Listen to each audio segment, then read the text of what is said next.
नमस्कार. प्रत्येक माणसाचं खाण्याचं कारण वेगळं असतं. काही जण आपलं पोट भरण्यासाठी खातात आणि काही जण आपलं शरीर स्वस्थ राखण्यासाठी.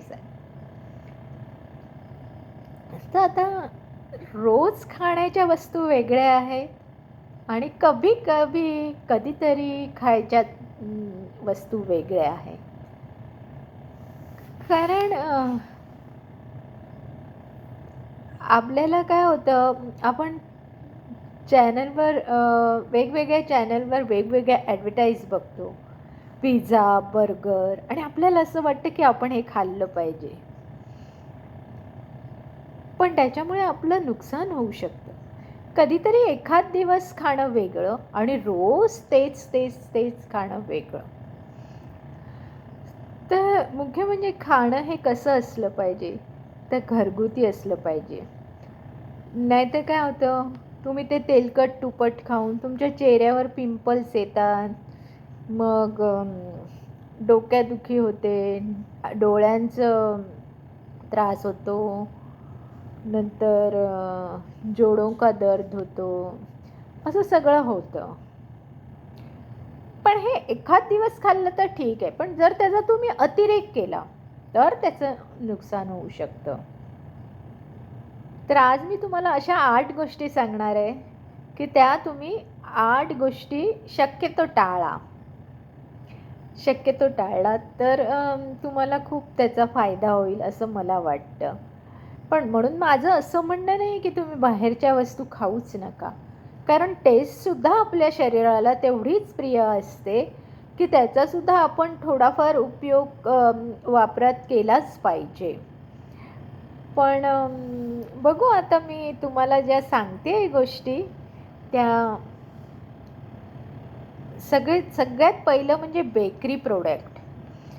त्याच्यामध्ये नानकटाई किंवा पॅटीस असे जे तेलकट आणि पूर्ण तेलकट असतात की नाही, त्याच्यामध्ये बिलकुल खायचं नाही. त्यामध्ये वाईट पदार्थ म्हणजे मैदा, साखर हे खूप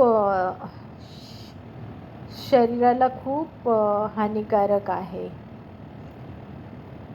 म्हणून शक्यतो बेकरी प्रोडक्ट लाईक पाव, बिस्किटं, नानकटाई, पॅटीस हे सगळं वर्ज्य केलं पाहिजे.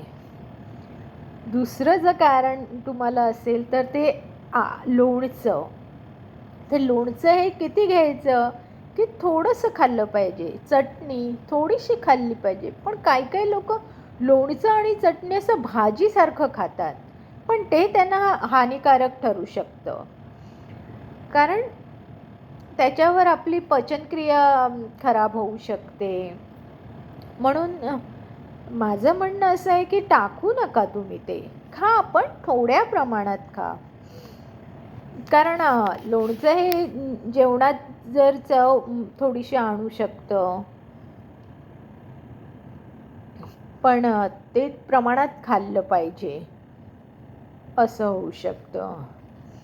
त्याच्यानंतर मी तुम्हाला सांगेन की पास्ता, नूडल्स हे सुद्धा खूप आपल्या हानिकारक आहे आपल्या शरीरासाठी. कारण का ह्याच्यामध्ये खूप साखर असते आणि जर तुम्ही ते कंटिन्यूअस खात राहाल तर तुम्हाला 1 वर्षभरात डायबिटीज होण्याचा संभव असतो. म्हणून पास्ता, मॅक्रोनी किंवा नूडल्स जर तुम्ही बनवत असाल तर त्याच्यामध्ये खूपशा भाज्या घाला, म्हणजे मग तुम्हाला ते खूप सोयीचं जाईल. तर आज मी तुम्हाला 3च प्रकार सांगितले, पण माझा व्हिडिओ जर तुम्हाला आवडल्यास लाईक, सबस्क्राईब आणि शेअर करायला विसरू नका आणि मी तुम्हाला अशाच नवनवीन टिप्स घेत जाईन. धन्यवाद.